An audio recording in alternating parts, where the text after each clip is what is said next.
Pukirev was a teacher at the Moscow School of Art. His 1862 painting, The Unequal Marriage, caused a great stir in Russian society. In the work, a young woman was about to marry a man much older than herself. The wedding scene took place in a church. While the priest was performing the ceremony, the bride, pale and sad-faced, was looking down. The old groom was watching the priest with a joyful expression, while on the far right, Pukirev himself, said to be in love with the bride, was gazing at the sorrowful scene with an expression full of anger and pain. Right next to the groom and to the left of the priest stood the ghosts of his former wives, staring at him with fury. In other words, there were 3 brides in the painting, and only one of them was alive. When exhibited in 1863, The Unequal Marriage, considered one of the turning points of 19th-century Russian realism, sparked a social debate in the Russian Empire. People interpreted the painting as a moral protest. It criticized the forcing of young women into marriages with old and wealthy men under economic or social pressure. The fame of the painting spread beyond Russia. The English painter Edmund Blair Leighton, inspired by Pukirev's work, dealt with a similar theme. His late 19th century painting, Till Death Do Us Part, depicted a young and sorrowful bride in a forced marriage with a rich old man. This work was regarded as the Western echo of The Unequal Marriage. The same fate, a different church, yet the same silence. Pukirev became famous in a short time with this painting, but he could not achieve the same success in later years. In the final period of his life, he died in poverty. Today, the painting is exhibited in the Tretyakov Gallery in Moscow.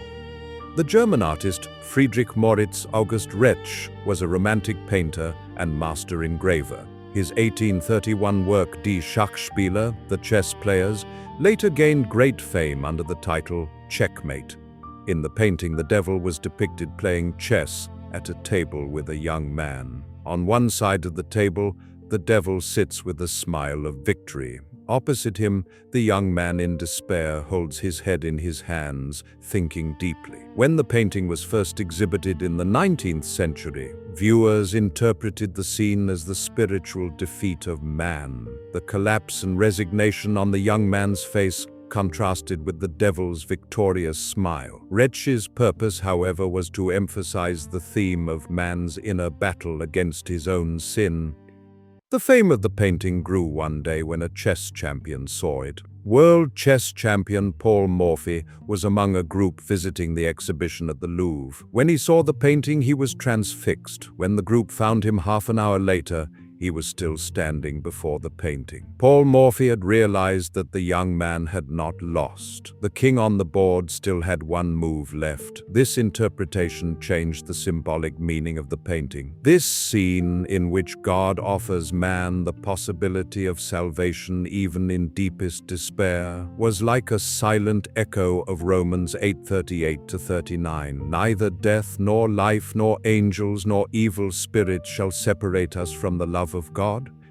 The Swedish medieval painter Albertus Pictor was known for his wall paintings in Täby church near Stockholm. One of these frescoes, dating from around 1480, was titled Death Playing Chess. In the fresco, death, in the form of a skeleton, is depicted playing chess with a man. Beside him stands an angel, and behind him a demon, just as in Retsch's Checkmate. In fact, this scene symbolized the theme of the reckoning of the soul in Christian iconography, the game with death, the struggle with fate, the testing of faith. The fresco became a well-known religious motif in Swedish folk culture.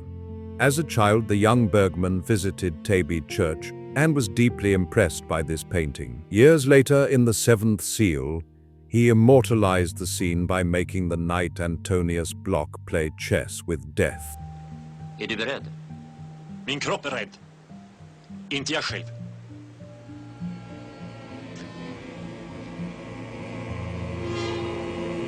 The Dutch painter Han van Meegeren was harshly criticized in his youth. Critics called him untalented. These attacks drove Han onto a completely different path. "If you don't accept me as an artist, you will accept me as a forger," he said, and then began to paint in the style of the great 17th century master Johannes Vermeer. His talent for imitation was so masterful that even the art authorities of the time were deceived. Van Meegeren applied old techniques with precision. He used 17th century paints, aged the canvases, and reproduced crack patterns with chemicals. His first great success was The Supper at Emmaus, a fake Vermeer. The authenticity of the painting was so convincing that the most respected expert of the period, Abraham Bredius, declared it a masterpiece by Vermeer. The work was purchased by the Museum Boijmans van Beuningen for a high price.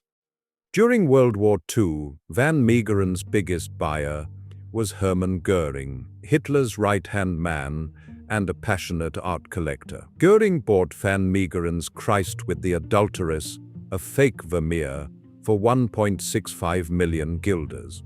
In exchange, he traded 137 looted paintings. He declared this painting the most valuable piece in his collection. The sale was mediated by Nazi banker and art dealer Alois Miedel. Other Dutch collectors, D.G. van Beuningen and W. van der Form, also paid fortunes for fake Vermeers and Peter de Hooch paintings. After the war, when the fake paintings from Göring's collection were seized, the Dutch government launched an investigation. Van Meegeren was arrested and accused of collaborating with the Nazis. However, in court he revealed the great truth. "I am not a traitor, I am a forger. I painted all these works myself."